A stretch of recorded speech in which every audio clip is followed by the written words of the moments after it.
Good morning to everyone. We'll do a call to order. We have an acknowledgement of quorum.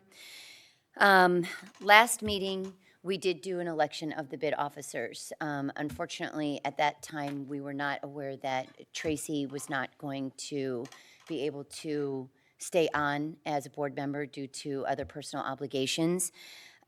He did talk to Mayor Ongert, and he was going to be replacing himself with his wife, Rebecca. That was okayed by the mayor, and therefore we welcome her. However, we can't just put her into an elected position. Hi, Jane. I'm sorry, I didn't even see you sneak in. Good morning. Thank you. We can't put her just automatically into an elected position. So we are going to have to go back into an election for, I believe, do we have to do all of them, or do we just go through to the vice president? Just the vice president. Okay. Assuming that Larry and you want to stay in your positions that were elected last week, that you don't want to switch up. So. And So okay, we would just need we would need a nomination. A nomination. Or someone to volunteer, either way. for vice president. Correct. Okay. Or multiple people. I mean, you could have 2 or 3 people wanting to do it. Okay, so at this point, does anyone want to step up and nominate themselves for vice president? And I'm happy to continue to do it, by the way, and I could do a little summary about my background. If Here, anyone- go ahead and speak. Happy to do it. This is so Thank you. very formal. And I'm happy to do a bit of a summary for those I haven't met yet, but understanding the roles and responsibilities, it shouldn't be a problem unless there's someone else who's really excited to do it, which I didn't glean, by the way, during the last meeting when people were raising their hands. Okay. Oh, well, should I do a little intro? I would, yeah. Okay, so Rebecca Sarwat, it's great to be here with you all today. In addition to investing in downtown on an ongoing basis, I do live in West Bend. Tracy and I have 2 girls, and my day job is actually I'm a vice president of HR for Baxter International based out of Deerfield, so I flex my time between here and there. Spent the last 20-ish years working in HR leadership and executive positions at places like GE and Johnson Controls and Kimberly-Clark. And I have been on boards before and have leadership responsibility of budgets today of about $250 million. Great. Welcome. Thank you. Our budget is not quite $250 million, just a smidget shorter than that, but, okay. All right, so anybody else up for vice president? No? Okay, then if everyone is okay with Rebecca being elected vice president, I guess we don't have to use the little slips. All those in favor? Aye. Okay. Motion carries. Welcome. Thanks. Thanks. Glad to be That here. made that very easy. All right, then, it's never been official that John kind of moved into the position, but we've never officially said that John is the bid board executive director, so we need to approve him. And considering there's nobody else that has come on and said, could I please do this job? We would like to, I guess we just have to approve that. So all those in favor of approving John as the bid board executive director, say aye. Aye. Opposed? So John, you are officially the bid board executive director. Do you approve? Sure. Yep. All right. All right. So the election of the officers is good to go. Then if anybody has any questions or comments on the minutes from the last meeting of May 6th, otherwise, if we could have an approval, well, are there any comments on the minutes from last meeting? Okay, if not, if someone could make a motion for the approval of those minutes. So moved. Second. Okay, all those in favor? Aye. Opposed? Okay. Board approves the meetings, regular meeting from, the minutes from the meeting for May. All right, then moving on to the financial report, the water meter discussion. Yes, so last month, we brought to you some information about the water meters downtown. So just as a quick summary, there are 5 meters downtown. 2 of them are paid for by parks. The other 3 were assigned about June of last year. to the bid board, and throughout 24, I think there was 3 payments that went in, and then there was another payment to the water utility for the first quarter of this year. We should be expecting, I think, the second quarter coming up. The water bills obviously fluctuate based on the usage of the water. The winter months, the bill is minimal, but there is a standard charge. So even if, for all of you who have a water bill at home, you'll see that there is a sort of standard flat fee. So literally no water comes through the pipes. There still is a bill to pay. And then obviously the summer months, those bills will fluctuate based on if we have a really wet summer or if we have a really dry summer in terms of that. The spigots were installed mostly for roots and branches use so that they had been carrying water from home in the backs of their cars and trunks and bottles to water all the plants downtown. With the reconstruction, the meters were put in. One of the meters will probably be used by our contractor for, they're watering the plants downtown in 2 ways. Last year it was just from one large truck. They actually have 2 pieces of equipment. One would be on the back of a pickup truck. Those will water most of the trees and the big pots, but they have a smaller ATV that has a water reservoir on it. And so they'll fill that up at the parks, but instead of going all the way back to parks, they will use one of the spigots. So we suggested the one by the Antidote would be the one they could use. It's pretty accessible. The other 2 are one by the hardware store and one at the Circle. So what we had proposed last month was to continue to have the bid pay for the 1 meter. Staff suggested maybe the other 2 meters be considered part of the contribution to Roots and Branches. You'll recall back in March, Roots and Branches asked for another $500 for plants. I've talked to them actually prior to the last meeting. They spent all of their money that you had allocated in March. We also had a conversation about how your budget's actually in the late summer, early fall, September, and that they really should plan for their request so that it's actually in the budget rather than coming towards the beginning of your budget and then having to figure out. So we did have a conversation about trying to figure that out. So I guess we kind of have two items to talk about. I guess one is this year's cost for the meters. Do you guys want to just incur that?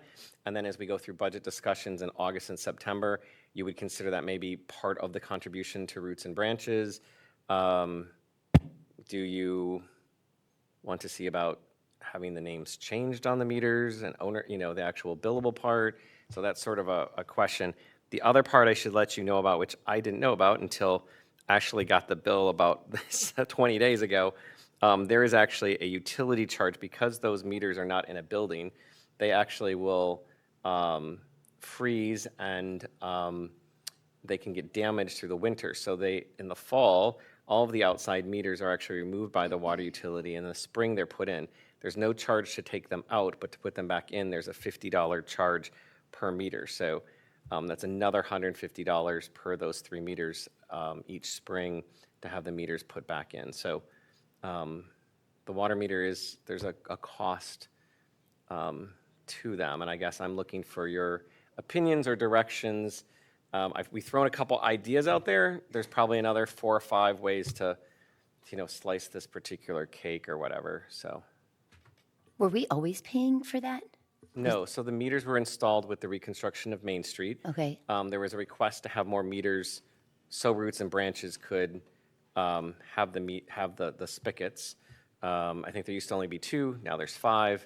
And there was a decision prior to me that the bid would be responsible for those 3. So when I called the water utility, that's where they were told last approximately June to put the bid as the payee on those 3 meters. So like I kind of mentioned in the beginning, you were paying for the water from June of last year till currently. So I think then we have to decide as an organization if we want to pay for that as a separate fee or if we want to include that just as one donation to Roots and Branches because they're the ones that are using that. So we have to figure out if we want to say just have that as a regular fee paid to the city, correct? Or if we want to add that in as a, So, okay, I'll try to, okay, so there's one is we can just pay it, we'll take it out of an account and it will just be an expense of the bid. We could, pay one of the meters as an expense of the bid because the contractor for the hanging baskets will probably use that spigot more on a every other day basis. The other two are probably gonna only be used by roots and branches, so you could just absorb that and pay it, or you could say, you know, we're gonna consider this part of our donation to Roots and Branches, so on that Roots and Branches line in your budget in terms of, you had like $900 and then you added an extra 500, you could just literally say, okay, we're, you know, add another 500 to it, so it's approximately, you know, $2,000 is the contribution to Roots and Branches, just so that your members, as well as Roots and Branches, has a comprehensive understanding of what support you're providing from that perspective. The third option is a little more tricky, is if you guys say, you know what, nobody asked us to have our name on these meters. We weren't aware of these meters. We think these meters should be in somebody else's name, whether it's the city or Roots and Branches or something like that. If that third option is one, then I'm going to have to, you know, go back and figure out how to manage that. I don't think Roots and Branches will be very happy about it. They weren't very happy with the idea that the $500 you provided them in March might actually be used for water, because they're like, well, we already paid for our plants. So I think they would probably prefer you this year at least to just put it into the bucket of another potential $500 that Roots and Branches would be supported by from the bid. And then if you do that option, we can have it as a bigger conversation in terms of budgetary things when we get to August and September. And maybe I'm not being clear with the three options. John, is this fee, does that include the water, or is this just for the meters, or what? So the meter fee when you use no water is somewhere in the upper 30s. I think it's like $32 or $38 or something like that. And then there's the cost of the water. So the calculation that I put together was basically each meter could potentially be about $250 a year. So I was thinking for 2 meters that mostly would be used by Roots and Branches, that's about $500. The other meter over by the Antidote, if we assign that to the bid, that would be $250. And then in addition, I learned about this extra $50 fee. So actually 1 meter is about $300 to operate for the year. So it'd be about $600, almost $900, I guess. Now that's also, I'm assuming, so the June bill last year was very low, and then we actually had a much higher bill for the end of summer because those meters were installed. So I made some assumptions that we would actually see that the bill that we got third quarter of last year, I assumed we would also get second quarter just because it hadn't been installed yet. So could my numbers be a little high? Maybe, but if we have a really dry summer, there could be much more water usage, and if it rains every 3 days, maybe nobody's actually pulling any water out of it. Hey, John, just a my history lesson questions, but if there wasn't an alignment beforehand on the spigots and the utilization and the ownership of them, does this board have the right to say, we'll be accountable for one only, and then what would happen to the remainder that are downtown that were installed? I think the interesting part here is that the meters were assigned to the bid, but the bid didn't know that you had this cost until like 45, 60 days ago. Meters at the water utility can be changed. So when you move from your house to another and someone else moves in, it goes from, you know, Mr. Smith to Mrs. Jones or whatever. So there isn't anything complicated from the water utility perspective. They could switch the billing to someone else. It's just the politics and logistics of who's going to pay for that is the more complicated part if it's not the bid. And But you couldn't just terminate, like turn it off and then keep one on, and then utilization. Because I know the past discussion around the several $1,000s for watering, that was just labor and not water. So if there had to have been some sort of math So, exercise. my conversation with Roots and Branches is that they had traditionally been bringing the water. There was not a water source downtown. People were bringing their own water. What they communicated to me is they have an older group of volunteers. They have a hard time carting all the water, that sort of thing. And so the spigots were really to ease their maintenance of the planting beds downtown that their volunteers maintain. Now, of course, the flower bed that's right in front of the hardware store, the spigot's right there, so it's super easy. But there are flower beds that are maybe another 200, 300, 400 feet. They still got to get the water from that spigot across the street or down the block, or so there is still some carting of water, so to speak, from those spigots. And my understanding is some people have been using the spigots, others just it's easier for them. They just have always put the water in buckets in their trunk and they still bring it downtown. So it seems like the volunteers all have a different perspective on what they would like to do. So I like option number 2. Go ahead. Morning. A little bit. Mic on? should be green, I think. Green, there we go. There we go. So, I know, Larry, you were part of these discussions very early on when we started, maybe 2 years in advance of the reconstruction. Were you on the committee, the bid committee that helped with the, Transportation yeah. board, yeah.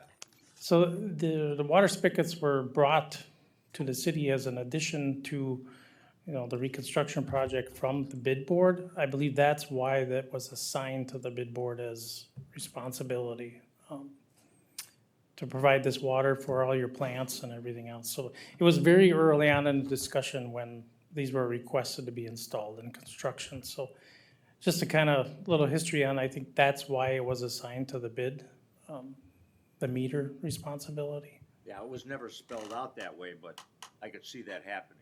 Yeah, I guess it came from the bid as far as like, we would like to see this, we would like to see that, when we started the design process. So just a little bit on where that started from. So I don't know if there's any other questions on it I could try to answer, but.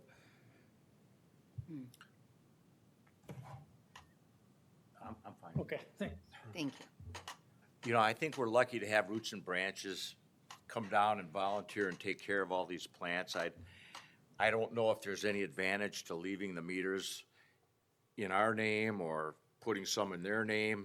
I mean, it looks like the onus is gonna be on us eventually, either way, I mean, to pay I it, would, because you're not gonna get Roots and Branches. I mean, pay I for would, it. I would just, and from a optics perspective, I would just say that I would classify at least 2 of the meters as just sort of part of your donation to Roots and Branches. That's about $600. We can find that money in our budget. That's not a big problem. And then from a line item, we can just indicate that. So, and then going through the budget process in August and September, that would just be a part of the consideration. And so instead of, the bid saying, oh, we contributed $900 or $1,400 to Roots and Branches, it's going to be closer to, $2,000 or something like that from that perspective. And we can try to keep track. Each meter's separate, so we can keep track of its usage. Again, it's the second year of them, so my numbers, I'll admit, are they could be a little high if there's not a lot of water usage, but like Roots and Branches we don't have anything from last year to actually know how many times the different taps were actually used. So I guess I just feel if we're going to be forced to pay for water, then it's going to have an effect on how much we can donate to Roots and Branches for plants, and because we have to pull it from somewhere. So, because do we have it in our budget to pay X amount of dollars just for water again?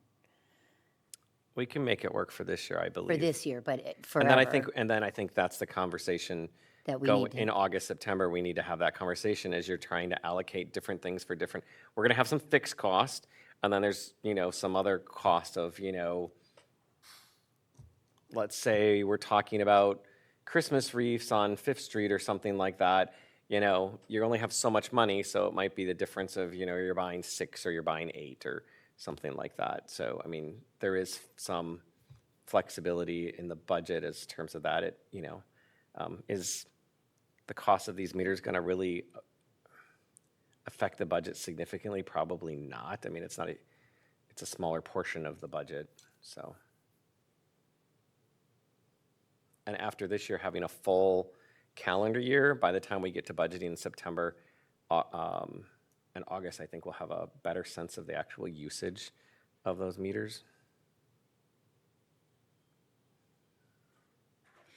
Okay, so you're just suggesting that this year we go ahead and pay for it and then discuss it when it's the regular budget time to figure out, because we'll have a lot more. I think you'll be able to Information. I think you'll be able to put it into a bigger picture and a bigger Okay. goals and objectives. And All right. As a board, are we okay with that? Yes? I'm fine. Okay. Okay.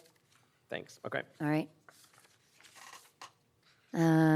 Okay, so then that goes on with the whole water meter spring installation then, right? Yep, That would both okay. of them, yep. All right, and then the full bid board financial report? Yeah, so in your report, we have the same 3 sheets that we gave you last month. So the first one is a summary. It basically lists all the accounts. You'll see what's available, what's encumbered. And then we've provided a more detailed analysis as of May 19th. That tells you a little bit more about some of the line items, those types of things. We will keep that up to date as we have more meetings, but that sort of just gives you a little bit more, I guess, detail behind the bigger numbers from that perspective. I don't think there's anything particularly unusual. I will talk more about one of the line items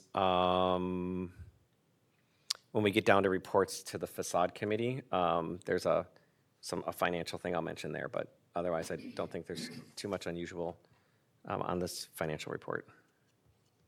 Does anybody have any questions?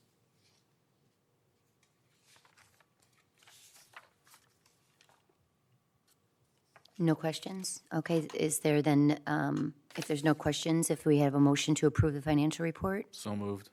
Second. All those in favor? Aye. Okay. All right, agenda items for consideration, the bid board bylaws purchasing power.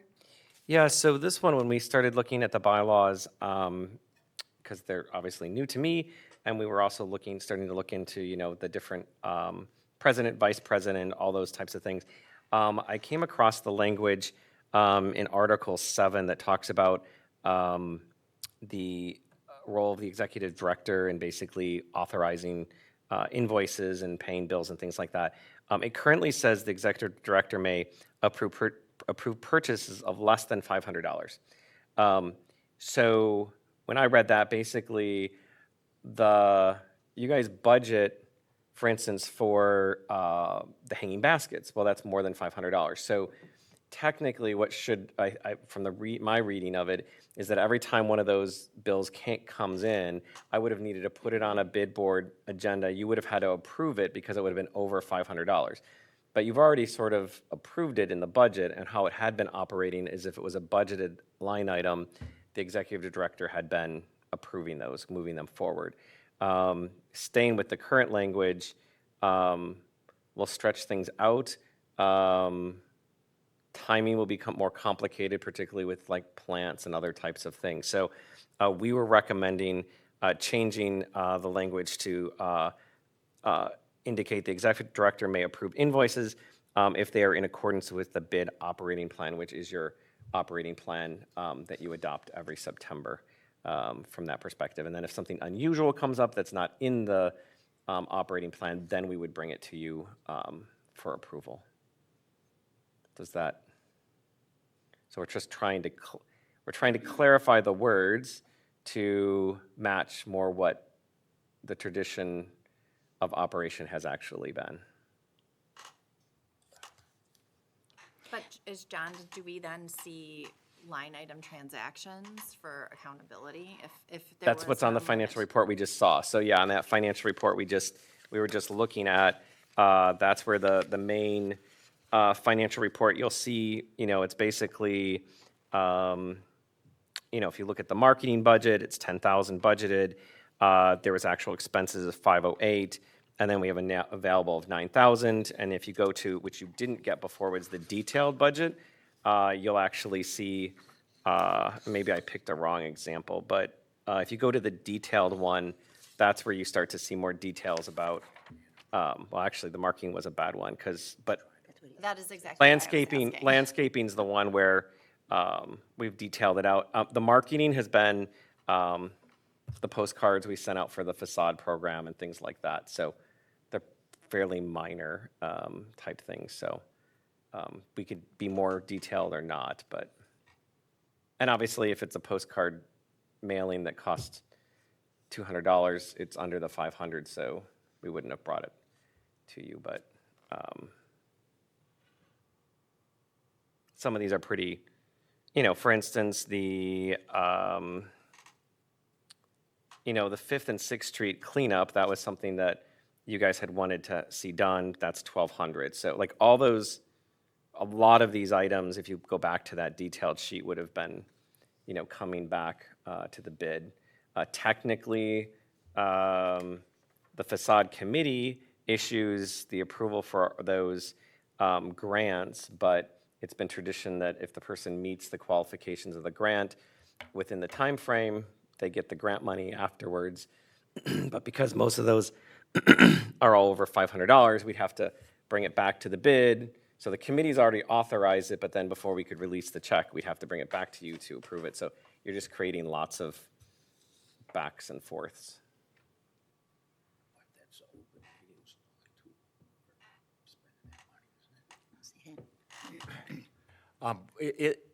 Isn't that part of the open meetings law that would have to be reviewed in public, not just by committee?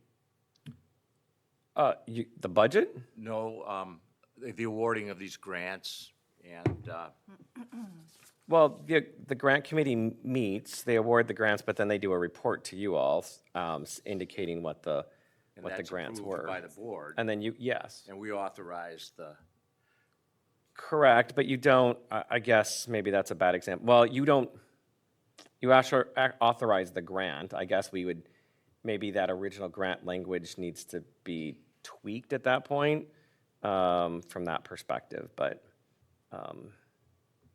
see, are we trying to eliminate the back and forth where you have to present? I guess what I'm trying to say is literally anything under $500, I would have to technically, the way the language is written, will have to come to you. So literally on your agenda, you will start to see tons of bills for anything above $500 that you'll have to approve. And so the problem starts to become is we put, for instance, one of the items that you guys asked for is to not try to meet every single month. This policy will probably require us to meet every single month just to approve bills because we're going to have plant bills and all sorts of things all through the spring that are going to be coming in to pay. And so in order to, some of those things have to be paid for before, or a down payment or potential other things. So it makes for a lot more, I mean, even our city council doesn't have that kind of detailed list of things that they're approving in great detail. I feel by having the financial report in the meetings that we do have, this is us approving it, so I think we're fine in allowing you to do that. I think where we ran into a problem is, not even a problem, is the thing that you made us aware of, that we didn't even know that the spigots had gotten assigned to us, you know what I mean? And I think you bringing that to our attention is what's really important, is that all of a sudden the bid is paying for something that we didn't even know we were paying for. And I think that's what we're trying to avoid. And so those little things might come up, but I don't foresee that being an issue if you bring them up to us and like, hey, did you guys know you were paying for, lights on 8th Avenue? And you know what I mean? Like, just as a bad example, but just, I think if you brought it to our attention, then it's just that awareness that we just don't want to be paying for things that we shouldn't be paying for. And if you brought it to our attention, I think we're fine, because we're approving a budget and you've now already made it much more clear than it once was. We're supposed to be good stewards of the money that's coming into the bid. We want to make sure that we're using the money towards good things for the downtown and bringing people in the downtown, making the downtown pretty.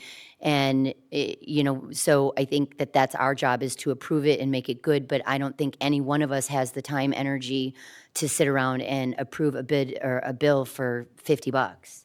Right, so for instance, when we get to talk about spiders, if we find a contractor who's gonna take care of the spiders, then I'm gonna have to bring that, you already have it budgeted for it. Right. But then I'd have to bring that dollar amount to you because it's gonna be over $500, you'll have to approve it. That will delay the guy getting the spiders. I could approve it and get the guy out there to get rid of the spiders quicker than waiting potentially 20 days till a meeting or something.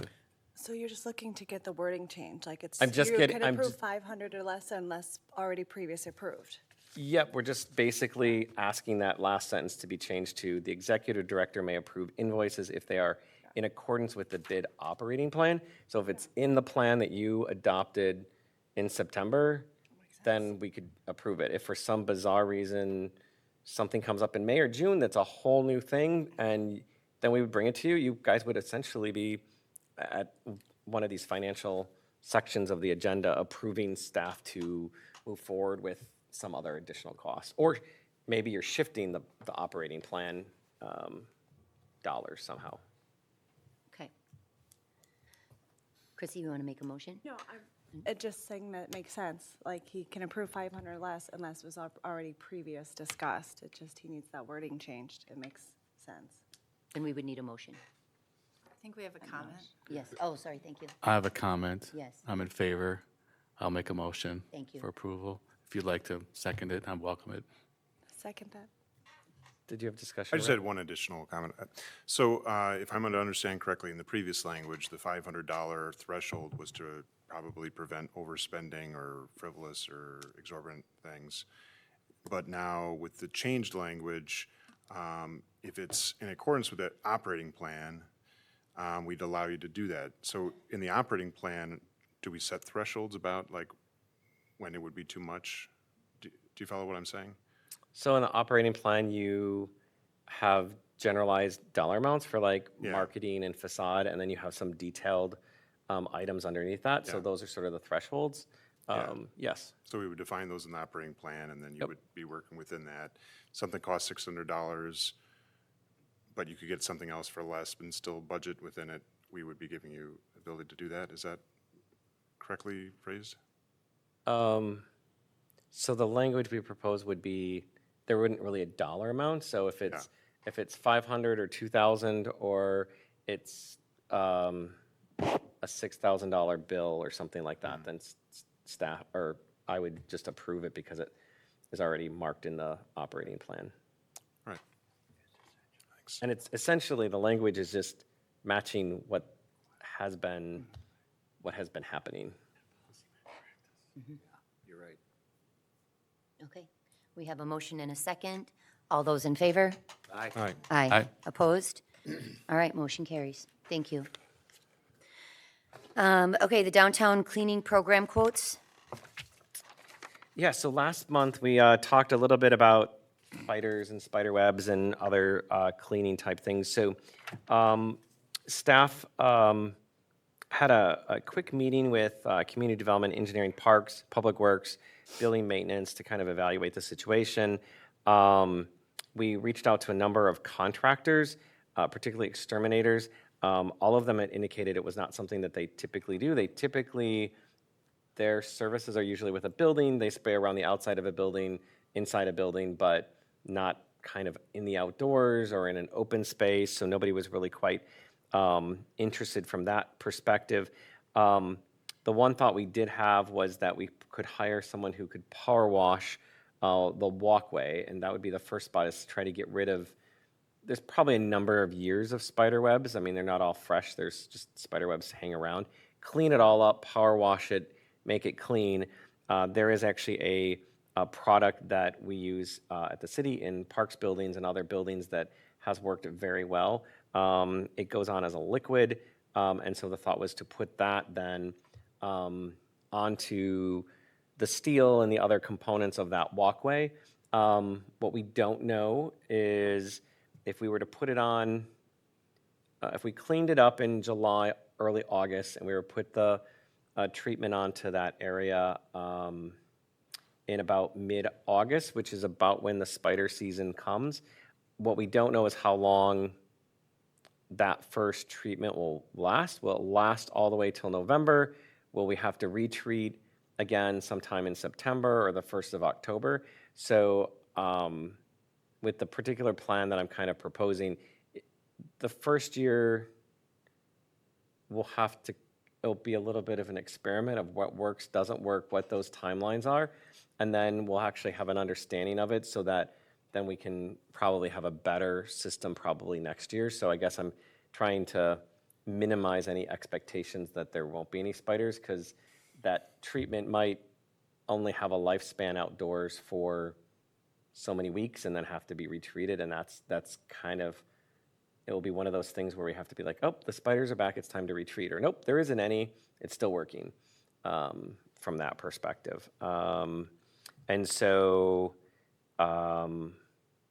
we could also get the bridges power washed, that kind of thing. We did discuss the bridge under 33. That one's a little harder because the area under the pathway could probably be power washed, but the span going over the river is so great that there's probably going to be a portion that we aren't going to be able to reach underneath that part of the bridge.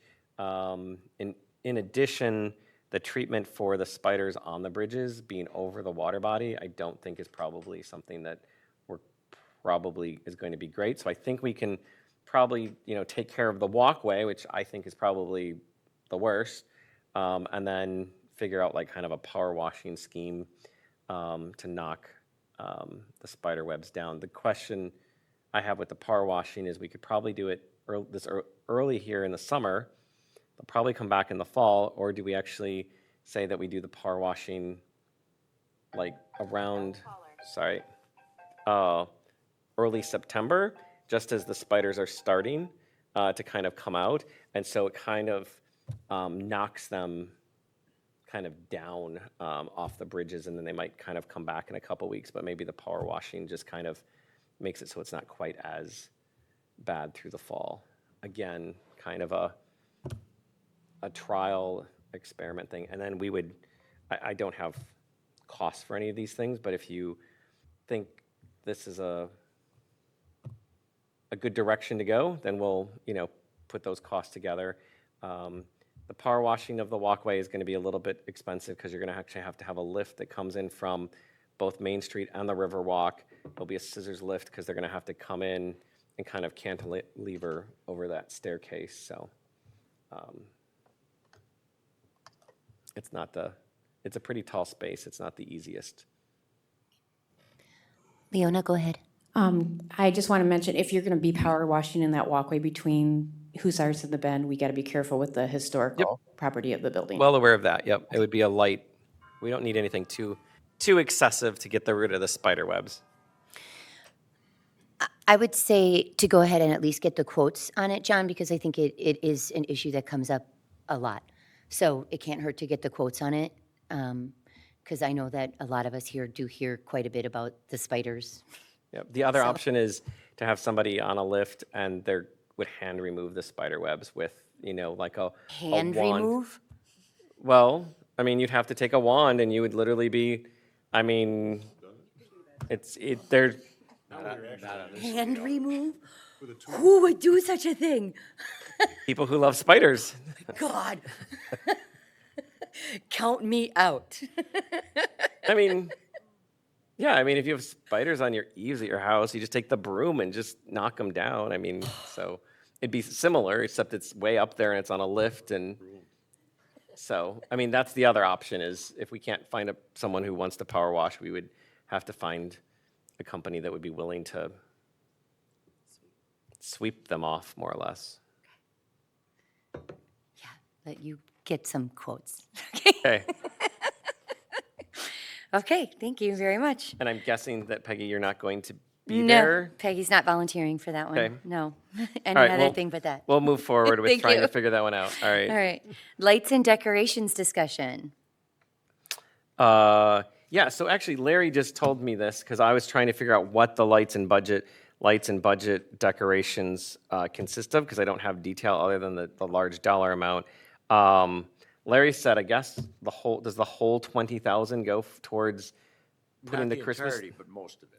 Okay, so do you guys know what your intention was? Like, is the tree 15,000? And, because I know in the past you have bought the downtown decorations for like the wreaths and things like that. So I guess this was sort of a topic I just put on to like discuss, like, I mean, we could certainly go back into the budget and look at bills from last year to figure out what the costs of the Christmas tree and other things were. And then I could back in and say, okay, well, that cost 17,000 last year. It's going to cost 17,000 this year. That means there's 3,000 left in that budget. But Yeah, I believe the 20,000 was, at least when it was with David J. Frank, it was for the putting the tree up and taking it down. okay, And then we saved, I thought, like $3,000 by going to Bling. I think we did. It was a little bit of savings if I remember Right. Carissa telling So me correctly. then we would have 3,000 extra dollars somewhere. Yeah. Well, then we'll back into the numbers. I think everyone was comfortable last year with the contractor that we had. I think it went well. So if there's no opposition, I will contact them to make sure that they're on board for this year. Make sure I can get a good 2025 number from them, and then we'll be able to know what's kind of left over. I guess the second question I had is I know that you guys a year or two ago bought the reefs. Was there any, Carissa had mentioned maybe purchasing more, but I don't know what line item that was thought of, and did you guys have any goals or anything like that? I feel that the private sector helped us out last year with that beautiful big thing that was over by Sal's, by the Pocket Park there, where you that's could been like out take too. photos. That Yep, was 2 years. that was 2 years. Yep. So I mean, I'm certainly open to any discussion here, but I feel like the downtown has like a great amount of Christmas decorations. I feel that, I mean, I don't feel like we need to purchase any more at this point unless anybody else has any comments on that. I just didn't know if we had the conversation with the bid board about, the facade board about trying to share more facade grants south of Walnut Street. So I've heard it'd be nice in the future to have more hanging baskets on, Fifth and that, so just not all on Main Street. So I guess that's where I was throwing it out that, the decorations that are south of Walnut are probably our oldest decorations in town, at least from last year. So I didn't know if you guys were thinking to kind of go beyond Main Street at any point. So you're saying if we have leftover money from the Christmas, that we could then spend that on expanding in the summertime with the baskets and things out? Yeah, so I guess, so I'm gonna take this conversation. I'm gonna say, all right, all the things I said, I really just am planting seeds for you to all think about. So when it gets to be August and September, Right. we can actually think about that for the next budget. The other component I want to mention is I don't know what time of year you purchase those wreaths, but most of the time, the winter wreaths, snowflakes, those things, they go on sale in January. So you buying them in the summer, for instance, is the most expensive time to buy them. You can actually get a little bit more bang for your buck to buy them after the season. It's kind of like buying wrapping paper after Christmas for the next year. So I think let me give you some little bit better numbers, and then when we get to budget discussions in August, we can figure out what that might look like. Does that make sense? Yeah. Okay, all right. But that was super helpful. I'm glad I put this on because I had questions, and Larry totally answered most of them for me, so thanks. Yeah, because if we're good with the Christmas and we can save some money there, I think the board would be, great with expanding some of the, summer decorations beyond the Main Street. I Yep. think that would be awesome. Okay, cool. Okay, cool. All right, then, number 4, marketing. Yeah, so the marketing, this is a similar question. So there might be information out there that I'm just not privy to or know about. There's $10,000 in marketing. We've spent about $508, and that relates to postage and other types of smaller expenses. And so we're getting to be about halfway through the year, and I was not part of that budget discussion last August, September, in terms of what that marketing should be used for. A couple thoughts out there that I had, but they may or may not align with what you guys were thinking about. We have the Downtown Association, so in some communities, some of the roles of the Downtown Association and the bid are actually merged together. We're kind of unique that we have two different associations, and so those responsibilities are sort of divided. So in terms of helping market downtown and Main Street and the bid, that might be something, could be in the Downtown Association's wheelhouse. They could push a little bit more. They have the list of all the retailers and things like that.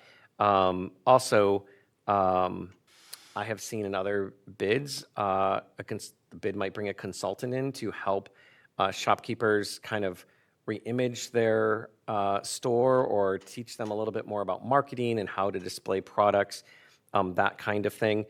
There also are consultants that can come in and help people with window displays and show them, how to change them and make them pop in the evening or during the daytime so that their products and wares can really, be impactful and kind of be, kind of showstopper type window displays. So those are a few things I threw out there, but I'd like to hear if you guys have any thoughts of what you intended those funds to actually go towards.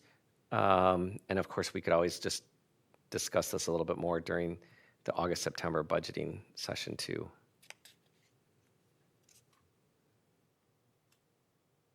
I think that's probably a better idea. I do worry about putting money towards just one group of people within a bid district, because then you're always alienating another group. You have a lot of businesses down here that don't have storefronts.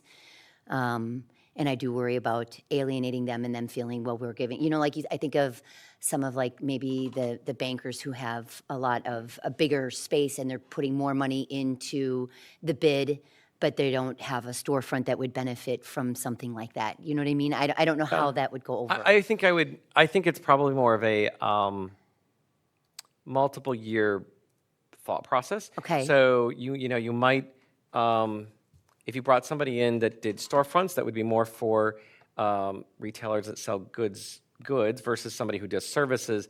Maybe that's, somebody to help that way. And then maybe the next year it's more some sort of assistance to people who are more service oriented or Right. something like that. Maybe the third year it's more expertise in restaurants or something. So it might be one of those things where you can't do everything in 1 year because you don't have the money, but it might be a longer term plan of let's help this and then help that and that kind of thing. With the storefront windows, if you don't have a storefront window, they can't help you. But if you have a storefront window that's for a dress shop or a restaurant or a financial institution, I actually have seen some of those. I've seen a financial institution that they do a storefront window. I mean, some just put some chairs in the window, but I've seen one where they literally change it out it was like, wow, every time I would go by, I'd be like, oh, it was a very unusual situation for them, but so I don't think it always there may be some blurred lines too, possibly, Okay. so. Peggy, I'm sure you participate, but perhaps we could take a look at the strategic planning groups, body of work, and then do, John, to your point, a 3-year marketing roadmap that would complement the strategy of downtown in addition to utilizing the funds properly. We did the strategic planning, and I was going to say maybe bring the results of that back prior, like maybe the month prior to us putting the budget together, so that the board could relook at that and come up with some ideas and questions for us putting the budget together. Like, this is what people wanted us to do with the funds, so that when we are putting our budget together, we bring some of those things to the forefront again. We'll resend it out to you.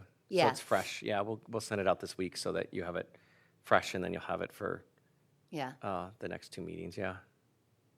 okay. But there's a lot of good I think that survey, there's a lot of good information, and I think it was fairly cohesive. It wasn't like kind of flatlined, and there was just sort of, everybody just kind of wanted a little bit of everything. There was definitely areas that had a lot more interest than others.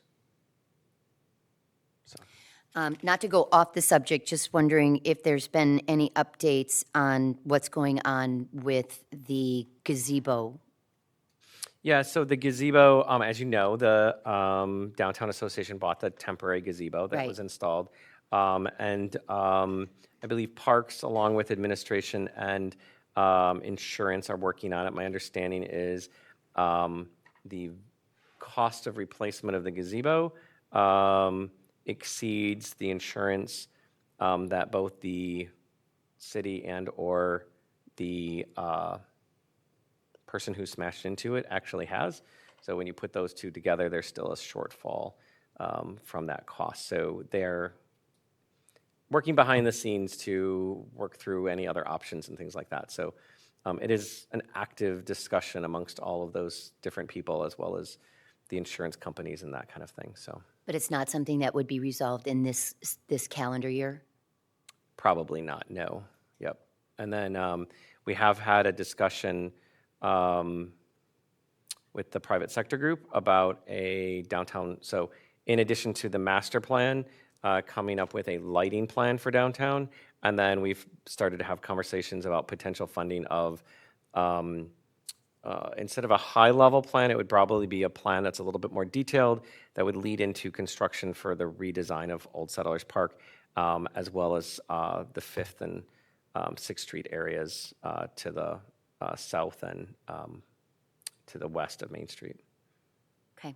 But those are just preliminary, a couple phone calls and some emails, but there seems to be general support at this point, but nothing completely firmed up. There's still a little bit more conversations that need to occur. So in terms of the gazebo and Old Settlers Front, we have a couple directions that conversations are going. All right. The outdoor speaker update. Yeah, so the outdoor speaker update. So I just wanted to put a few facts in front of you. So I know that the $50,000 amount was tossed around, that the speakers cost 50. The bid contributed 40, and City Communications paid $7,970 for a total of 48,820. As you know, we've been talking to the provider who installed and provided the speakers. Part of the complication of that with regard to, from a legal perspective, is that we didn't enter into a contract. We rather, staff approved an invoice or a quote. So when you enter into a contract, the contracts typically say, like, if there's ever a disagreement, this is the county where that disagreement will be filed, like in a lawsuit, those types of things. And when you just approve a quote, it's just really between two people. So that's adds a little bit more complexity to it. And so basically, to give you a little bit more clarity, so in the fall of 2024, staff prior to me, as well as our legal office, started discussions with the contractors. And then that handoff between staff changes kind of fell off in the discussions, but that has been re-engaged in May of 25. So Ian, our city attorney, is working with another attorney firm here in town that specializes in these types of issues. So they have been meeting, coming up with a plan for that.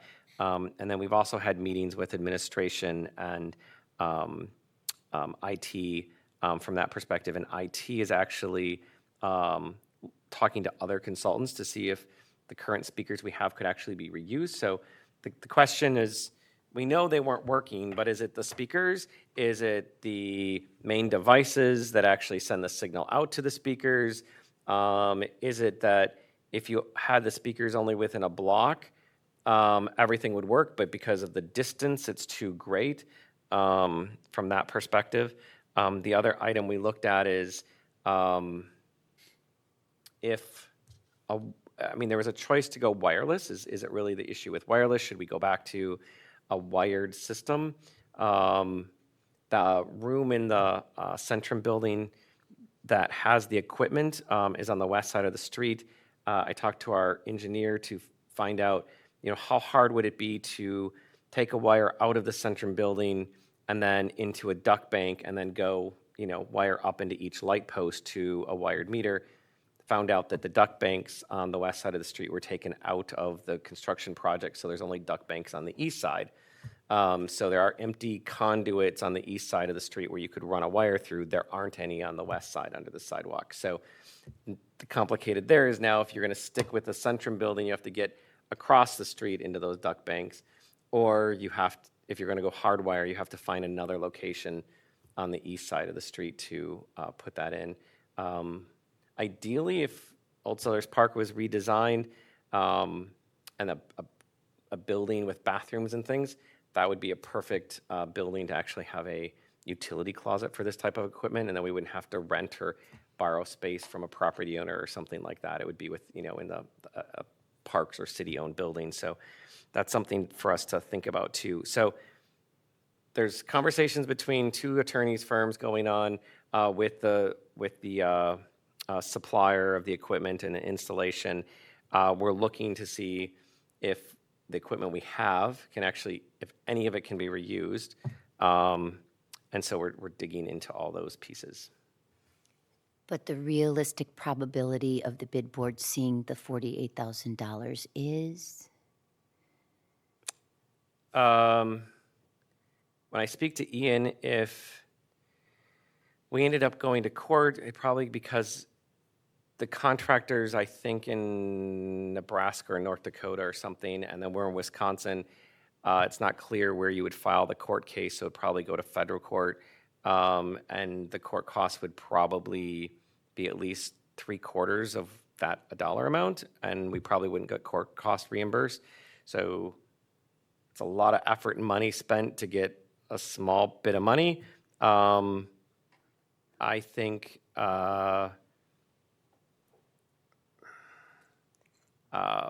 Tim and I have talked. That comment hasn't been lost on staff. I don't have an answer for that. That's something that we will attempt to figure out in the next couple months as we work on the city budget. Can we sell it?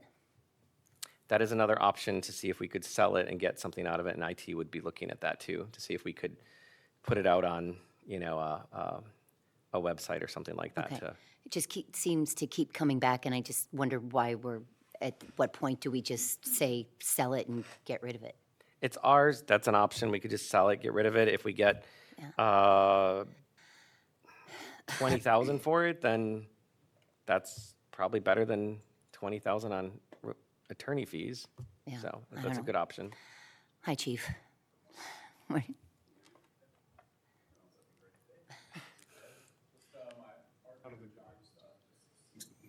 If you don't mind me throwing some. No, go ahead. Throwing some backup your way, so here's where we're at with it. We are working very hard, trying to find an engineering consultant to tell us what are the value of those speakers that we have. Can they be utilized in a system?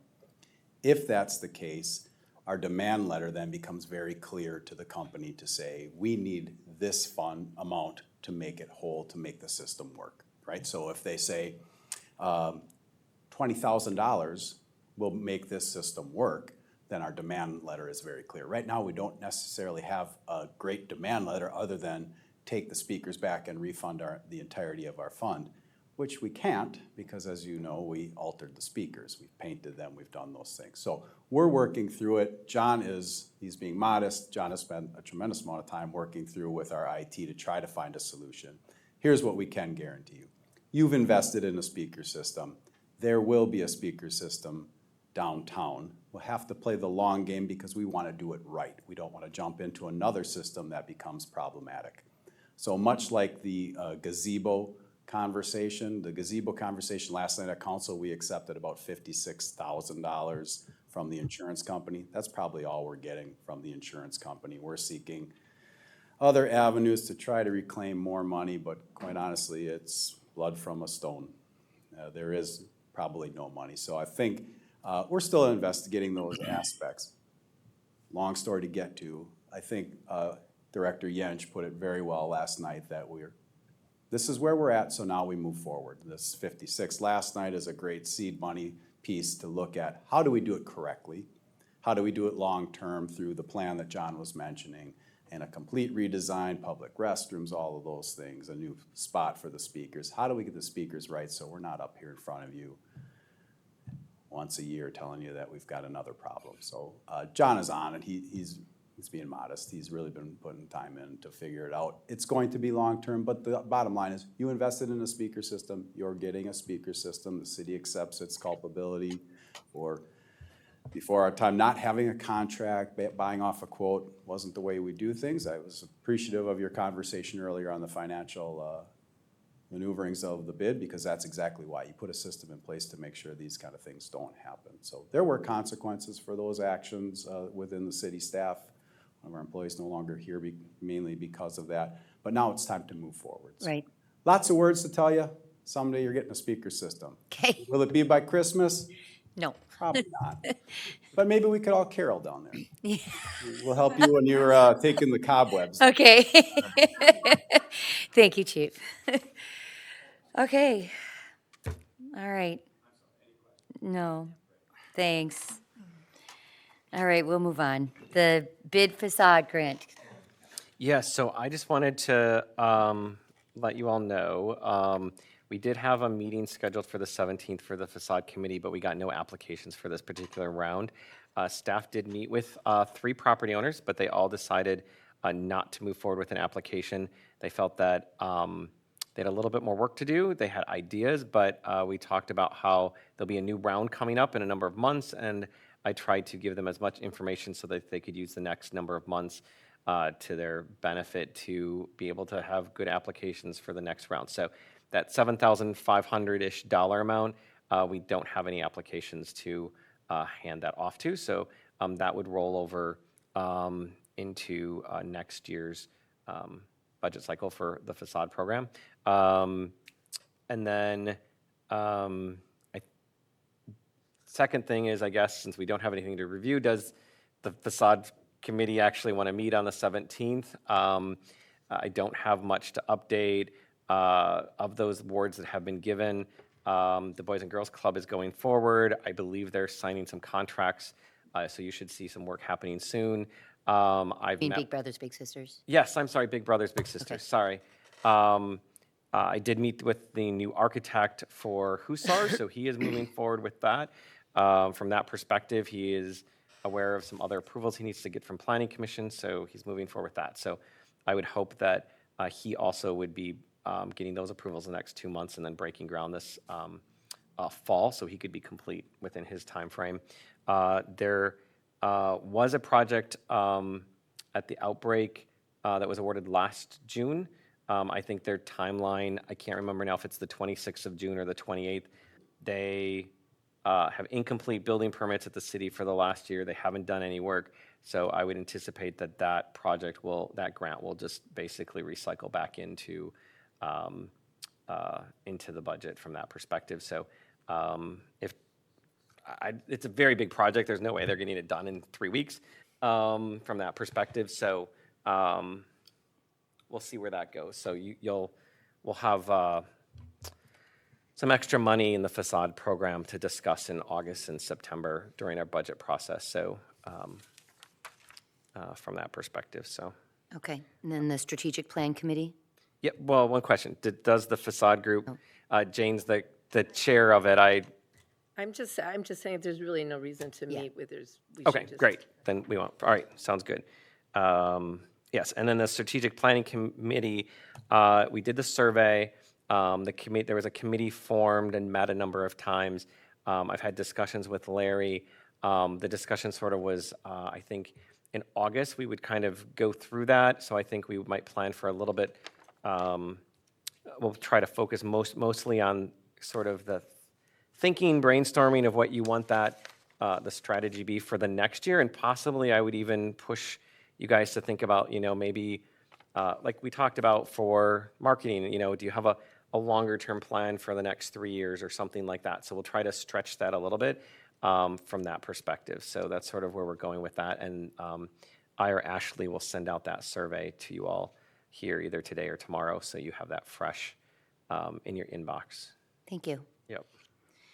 Okay, once again, we welcome from the Downtown Association and the Bend, doing an update. Noelle and Leona, we would love to have you guys come up.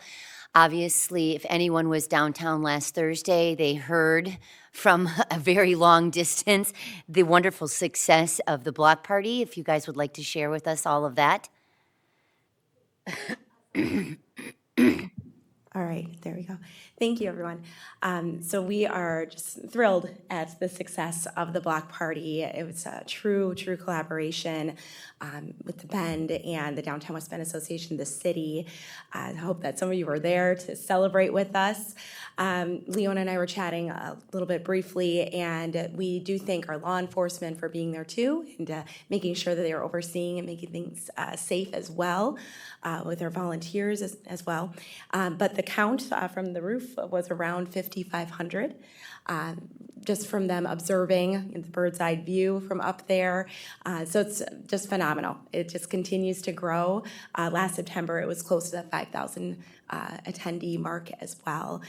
So I think the Bend, they did a great job picking those bands. So this was, as you should all know, the kickoff of the 20th anniversary of Music on Main. So it's just become such a signature event in downtown, and the passion for that event just continues to grow with the community and attendees just loving it every Thursday.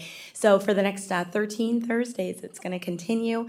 We're back at Old Settlers Park this coming Thursday on the 5th. And I do want to mention real quick about the gazebo. Initially, the Downtown West Bend Association was going to purchase that gazebo. We were standing in front of you a month ago, and I do want to thank Tracy Surwatt, not here, but we had some communications after that meeting, and he said, you know what, we're going to make this happen, private sector. So TRS, Property Management, and Murphy and Procthauser helped to cover the cost for the gazebo. So thank you to them. There will be signage. I had to touch base with Tracy. I know he's working on that. So during this season, there will be those signs to thank those sponsors for the gazebo. But yes, all in all, it was just a wonderful event, a wonderful community event. Anything you want to add, Leona? Yeah, I just want to say thank you to all the sponsors that made it possible. Of course, the city was a big supporter, as well as Westbury Bank, Pharmacal, and Hanson and Company. So without that extra support as nonprofits, we would not have been able to do that. Absolutely. So I'm going to move on just to some more summer events. We have the farmers market that started on May 17th. So that is kicked off now. We've had 3 Saturdays under our belt. And technically it's the early market, so to speak, in May. So still a lot of vendors though. But as the summer now kicks off, we're going to see a lot more stalls filled up.